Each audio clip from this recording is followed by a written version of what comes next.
पे पढ़ पढ़ आलिम करन तकब्बुर हाफिज़ करन वड्याई हू गलियां दे विच फिरन निमाणे वतन किताबां चाई हू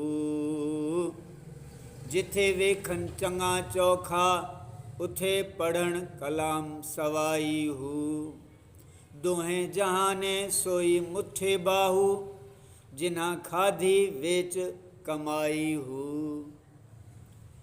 ज़ाहिरी उलमा ज़ाहिरी इल्म पढ़ी तकब्बुर कनि था ऐं बाज़ बेअमल हाफ़िज़ तोते वांगुरु क़ुरान शरीफ़ यादि करे गुरूर में मुब्तला थियनि था।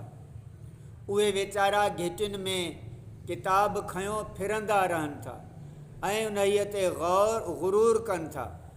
जिते बि कुझु वधीक सणभो ताम ॾिसनि था उते सवायो कलाम पढ़नि था। ऐं बाहू जन पंहिंजे इल्म व अमल ऐं ज़मीर खे विकिणी कमाई खाधी उहे ॿिन्ही जहाननि खां महरूम थी विया।